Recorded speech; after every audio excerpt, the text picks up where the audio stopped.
La jurisdicción constitucional en el contexto de la Unión Europea sería el término que trataría de definir a continuación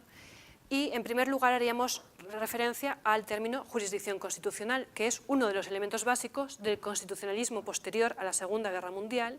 que presupone, posibilita y garantiza el resto de piezas fundamentales: la Constitución normativa suprema, la división de poderes y la garantía de los derechos fundamentales, entre otras.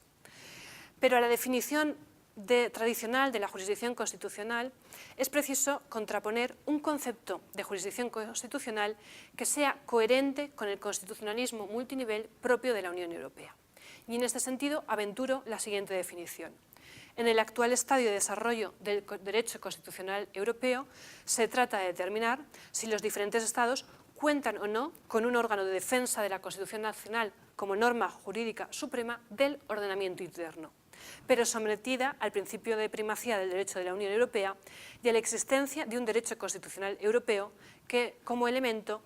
inherente a un orden constitucional integrado, y que puede tener entre sus funciones el análisis del control del respeto de los derechos constitucionales, tanto en su estándar de protección nacional como europeo. Se trata, por tanto, de determinar las características tradicionales de la institución, pero también su grado de adaptación a los fines del sistema constitucional, que ya no es meramente nacional, sino europeo o multinivel. Así que hay que realizar un análisis comparado para detectar asimetrías y diferencias, sugerir la conveniencia de depurar algunos rasgos heterogéneos, destacando otros como comunes o convenientes en un hipotético modelo común, con el propósito último de perfilar un modelo de jurisdicción constitucional para los Estados miembros de la Unión Europea, que sea coherente con las diferentes identidades nacionales, pero asimismo que se adapte al grado de homogeneidad preciso para la consolidación del proceso de integración constitucional, respondiendo de esta manera a las nuevas necesidades de una unión de Estados. Debe ser además eficiente, debe ser respetuoso con los presupuestos democráticos internos y europeos y debe ser coherente con la compleja naturaleza jurídico-política de un órgano de esta naturaleza. Recordemos, desde la reflexión del profesor Cruz Villalón, que si bien los gobiernos y jueces nacionales han tenido tradicionalmente definido su papel dentro del contexto de la integración europea y en este momento estamos definiendo el rol de los parlamentos nacionales, lo cierto es que queda por construir, queda pendiente la tarea de diseñar y definir la función que corresponde a la jurisdicción constitucional nacional en el contexto constitucional europeo y que en este momento supone un factor de asimetría constitucional. En línea con esto que apuntamos, debemos subrayar en primer lugar que hay una tendencia general a la convergencia que podemos inferir al analizar los distintos modelos de jurisdicción constitucional en los Estados miembros.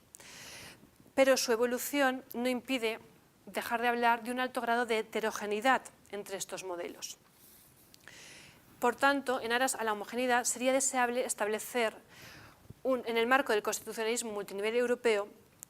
sin necesidad de imponer un modelo de jurisdicción constitucional uniforme, pero sí la conveniencia de que todos los Estados miembros cuenten con un sistema articulado de control de constitucionalidad de las normas y de garantía del estándar constitucional de los derechos fundamentales. De esta manera, los Estados miembros se encontrarían, en este sentido, en igualdad de condiciones en el panorama multinivel europeo, al contar con una voz autorizada para el control interno de constitucionalidad, para el control previo, en su caso, del derecho originario de la Unión Europea, para la salvaguardia del estándar constitucional de protección de los derechos fundamentales y para la contribución al debate entre tribunales europeos, interviniendo así en la fijación del canon de constitucionalidad. De hecho, los Estados miembros que carezcan de esta jurisdicción constitucional van a verse obligados a seguir en cierta medida las decisiones de los tribunales de otros países que se están erigiendo como referentes, en especial del Tribunal Constitucional Federal Alemán. En la medida en que la finalidad de la jurisdicción constitucional se está transformando por la progresión del derecho constitucional europeo, también debe la jurisdicción constitucional renovarse y adaptarse al cumplimiento de su nueva función o de su función tradicional ampliada. Pero queda pendiente esta tarea, debemos definir la función que la jurisdicción constitucional nacional corresponde en este contexto europeo y que a fecha de hoy supone un factor de asimetría constitucional entre los diferentes Estados miembros.